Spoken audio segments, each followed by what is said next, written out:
Juan Carlos Pagotto. Gracias, señor presidente. Yo siempre digo que nunca agoto la capacidad de sorpresa.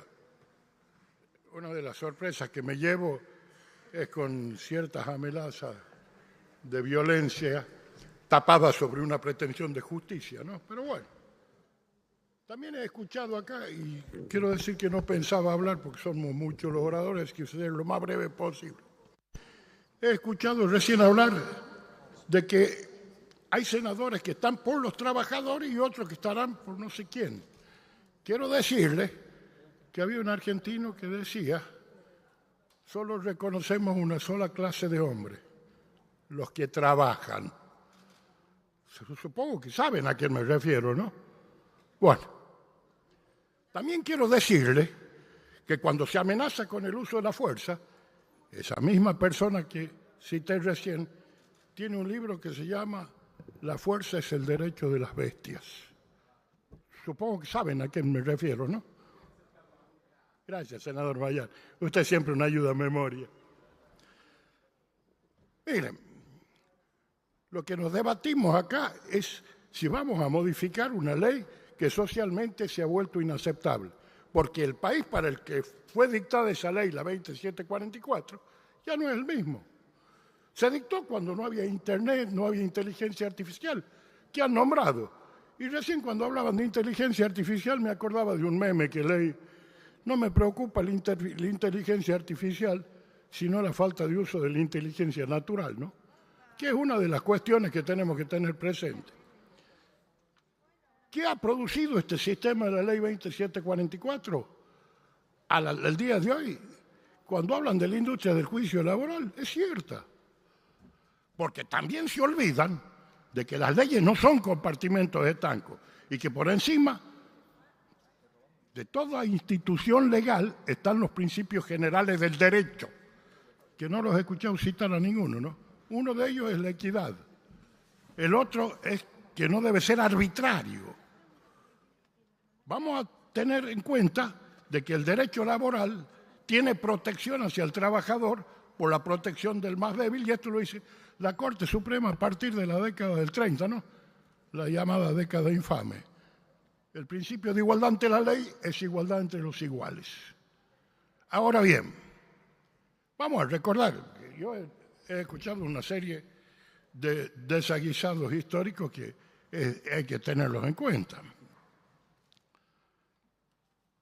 Esta igualdad ante la ley, que se ve disminuida esa ecuación constitucional por la protección que tienen los derechos del trabajador, no debe traspasar ciertos límites, porque ya se transforma en arbitrario. A ver si nos recordamos.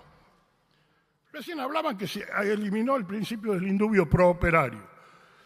Cuando se dictó un jubileo impositivo en el gobierno de Cristina Fernández, a su vez se amplió el concepto de indubio pro operario, llevándolo a todas las instancias del proceso. ¿Qué significa esto? Que lo que debía ser autoridad de aplicación y autoridad de aplicación de la ley tiene que ser absolutamente objetiva, tenía ya la obligación de actuar en favor de una de las partes. Yo cuando el otro día escuchaba a un senador que decía que no incide en los juicios laborales. Miren, yo voy a repetir a riesgo de que me sigan tildando de viejo, pero lo soy.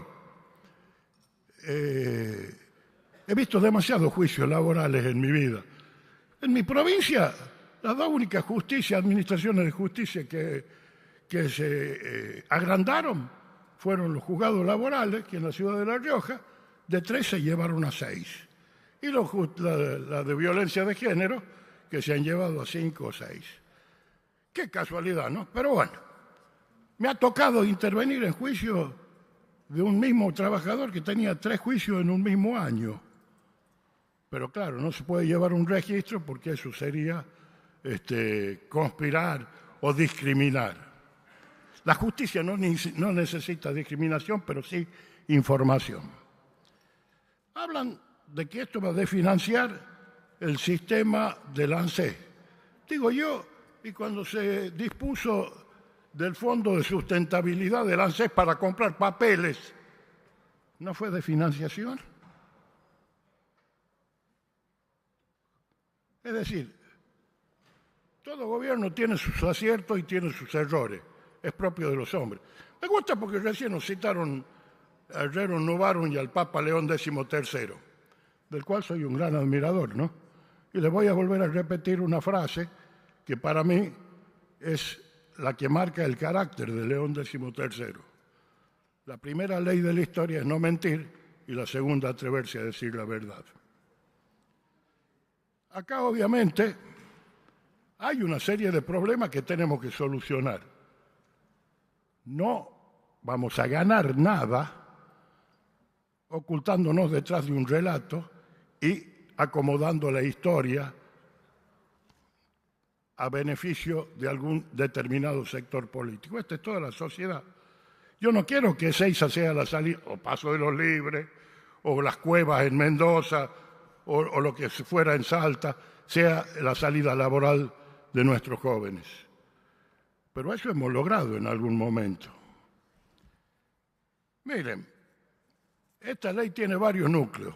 Podemos estar de acuerdo o no en algunos.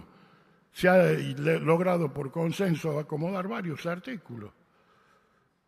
Pero toda ley es perfectible. Veámosla caminar y veamos si se soluciona o no. Miren,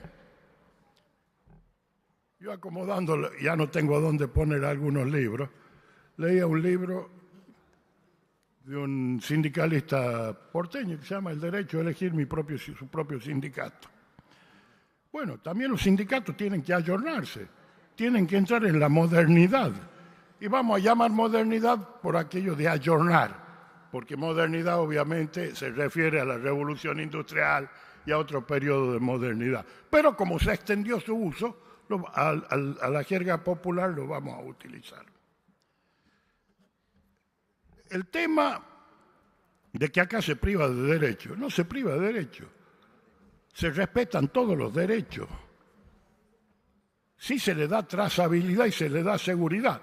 De lo contrario, tenemos una población en el ostracismo, en el oscurantismo, que no tiene ni aporte, ni obra social, ni derecho previsional, nada. Y comparto lo que se ha dicho de que el principal pagador de impuestos negros son los estados. ¿Por qué? Porque se agregan rubros no remunerativos y después salen a chillar de que no les alcanza y no vamos a hablar porque las provincias tienen que ayornar sus economías a este mundo que no es el de mañana, es el de hoy. Es el mundo de hoy. Y el tren de la historia nunca se detiene más de 5 minutos en una estación. Acá se habla que se prohíbe el derecho de huelga. En todos los países hay servicios esenciales que no pueden ser objeto de huelga. A ver, ¿qué pasaría si nosotros admitimos el derecho de huelga y que no se cubran por lo menos las guardias mínimas en el servicio de salud? ¿O no es un servicio esencial? Se rasgan las vestiduras todos diciendo de que la educación es el norte de cada país, también es un servicio esencial. Miren, y esto me subleva por ahí. Yo recién escuchaba hablar del trabajo infantil y escuchaba hablar con total enjundia sobre que se propone la esclavización infanto-juvenil. En este Senado yo propicié un evento, lo mismo en la Cámara de Diputados de la Ciudad de Buenos Aires, sobre el grooming y el abuso sexual infantil. O los libros que se entregan en la escuela promoviendo la pornografía más pura y simple. Y una serie de degeneraciones. ¿No es explotar la niñez? ¿No es explotar la juventud? Y no nos hagamos los desentendidos que todos sabemos, porque hay hasta denuncias penales. Entonces, tenemos que ser sinceros y alguna vez, por encima de las diferencias y de las zancadillas políticas, tenemos que tratar de avanzar en la construcción de este país. Y la construcción de este país se va a hacer en la pura y simple medida que todos trabajemos. Dice un amigo mío, ¿y si probamos trabajando? Y tiene como eslogan una pala amarilla. No voy a decir quién es porque todos sabemos quién es. Es mi amigo, así que siempre reconozco hasta sus proyectos. Entonces, animémonos a cambiar. Ya hemos probado 50 años. Digo yo, las reformas que se han hecho, ¿han promovido el trabajo formal? No. Siempre tenemos que estar detrás atajando. Alguna vez adelantémonos y generemos empleo genuino. Porque cuando no hay índice de desocupación o baja, es porque se generó un empleo estatal, con lo cual se logra transferir dinero del sector privado al sector público para pagar sueldos. Y esto lo sabemos, nos pongamos la mano en el corazón. Porque a muchos políticos, del partido que fuera, no se les cae una idea, entonces es más barato designar y crear empleo público que buscar fuentes de trabajo y de desarrollo. Esto también me trae a colación que recién hablaban de evasión y de elusión fiscal. Yo creo que no es la primera vez que voy a decir que necesitamos reformular el sistema tributario argentino, que está completamente desfasado y alejado de la realidad. Pero también quiero decirle que siempre en la legislación hay que saber conjugar bien los verbos y diferenciarlos. Una cosa es evadir y otra cosa es eludir. Y en esto lo digo porque el derecho penal y el derecho tributario reconocen un elemento común que es la tipicidad. Lo que no está tipificado no es objeto de carga impositiva. Acá que se alivie la carga impositiva, en realidad es algo que ha servido en todo el mundo para crear fuentes de empleo. Miren, el principal tratadista de derecho laboral, un señor Ackermann, vive en Alemania. Me gustaría que publique sobre el derecho laboral alemán y no sobre el derecho laboral en Argentina, ¿no? Porque es muy lindo escribir a 12.000 kilómetros de distancia. Y si bien es cierto, tiene una tendencia socialistoide, me hace acordar a John Locke, que decía que sentado en su escritorio podía escribir la mejor constitución para cualquier lugar del mundo. Pues bien, cada país tiene sus realidades. Ahora bien, mientras nosotros estamos debatiendo si vamos a entrar en la década o en la época de una modernidad y de un ayornamiento, los otros países nos sacan años luz. Yo me río cuando hablan de que los yanquis piden esto, los que yanquis piden aquello. Todavía estamos esperando que vengan a buscar no sé qué glaciares que decían que no iban a cobrar por la vacuna de Pfizer. Entre otras cositas, ¿no? Porque la palabra como instrumento, si no se ve con su correlato en los hechos, no tiene ningún tipo de validez. Se mantienen las indemnizaciones. Yo me gustaría hacerle a los trabajadores una encuesta que me digan cuánto de las indemnizaciones superinfladas que hay han recibido ellos y cuánto reciben algunos estudios jurídicos. Y vamos a ver que nos enfrentamos a una industria que es altamente próspera y que tiene poco que ver con el sentido de administración de justicia. Pero bueno, como dicen los gallegos, cada cual habla de la feria conforme le fue en ella. Entonces, los que se dedican a eso tienen todo el derecho de defender su fuente de trabajo, aun cuando pueda ser legal, pero no legítima. Y esto es una realidad. Acá se trata de darle trazabilidad al sueldo. Se trata de diferenciar lo que es relación de dependencia de lo que son las relaciones civiles. Porque acá, detrás de una tesis amplia, surgida de las distintas interpretaciones judiciales que hasta el día de hoy no se ponen de acuerdo, hasta la locación de servicio más pura y simple de un profesional termina siendo una relación laboral sujeta a una serie de indemnizaciones que son no confiscatorias, son hasta insultantes a la razón. Y le vuelvo a repetir, le preguntaría a los trabajadores qué beneficios reciben. Le voy a poner otro ejemplo. En la Argentina existe un instituto que se llama IERIC, conformado por la Cámara de la Construcción y el Sindicato de la Construcción. Tráiganme algún trabajador de la construcción de UOCRA que diga cuánto reciben de las multas multimillonarias que cobra el IERIC, que está manejado en toda la provincia por estudios jurídicos y contables. ¿Eso estamos defendiendo? ¿En serio estamos defendiendo eso? Tengamos la valentía de decir, yo también defiendo los privilegios de un sector. No lo voy a llamar casta, porque no. Me hablan del estatuto del periodista. Yo creo que el periodista es un trabajador. No vamos a hablar de la libertad de expresión, porque el sentido de libertad de expresión de la Constitución es diametralmente opuesto.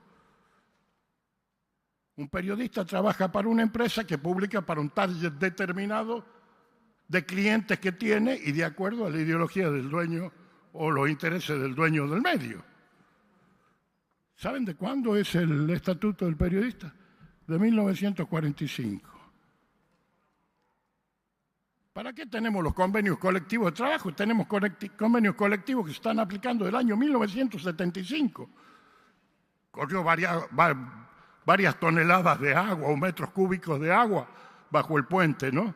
Es necesario que se revisen.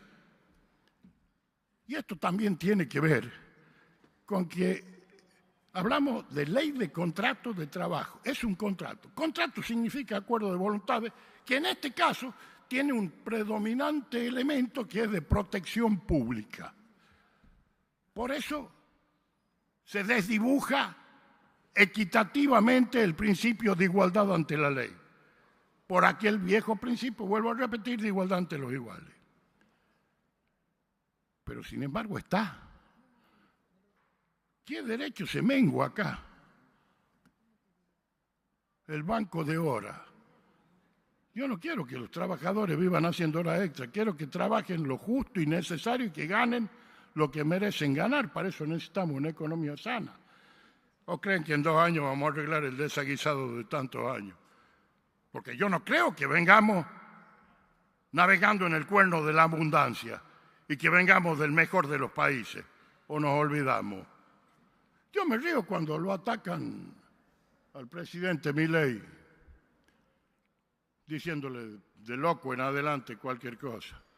Y me acuerdo de, hay que tenerle miedo a Dios y un poquito a mí. Si me pasa algo, miren para el norte. Yo tuve, no sé si es suerte o no, pero lo conocí personalmente a Alberto Laclau. Si el que no sepa de quién estoy hablando es el que escribió La Razón Populista.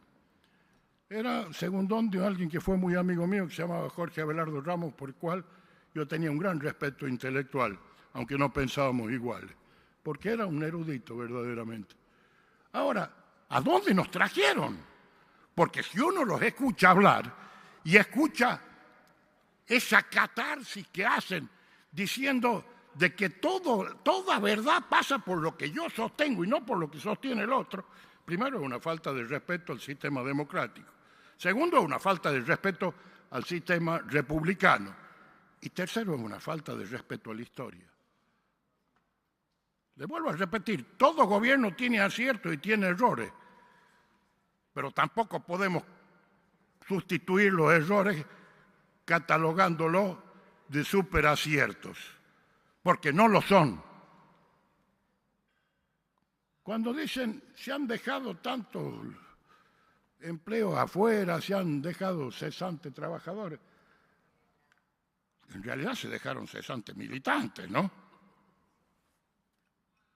Y ustedes saben de lo que les hablo, porque yo he militado en el justicialismo, que sea bien clarito, no voy a desconocer nunca mis orígenes, porque no hay peor hipocresía que desconocer sus orígenes, pero también seamos realistas. Se han nombrado militancia por aquello de que la vocación política ha sido sustituida por la militancia rentada. Y el militante rentado rara vez carece de razonabilidad. Sí tiene una ideología y un relato impuesto, y muchas veces autoimpuesto. Senador, por favor, vaya redondeando. Muchas gracias. Gracias, señor presidente, ya termino. Esta probablemente no sea la mejor ley, pero es un avance. Y si no tomamos el coraje para empezar a transitar el camino del cambio, y no vamos a salir nunca de este marasmo. Muchas de las cosas que ustedes han planteado han sido tomadas en cuenta. Yo no participo de la comisión, pero sí estoy al tanto de lo que se hizo. No voy a sacar ninguna filmina, porque si me pongo a sacar filmina de los logros de los gobiernos anteriores, bueno, no vamos a terminar más. Y quiero decirles, para terminar, que recién hablaron del gobierno de la Rúa y de la Alianza.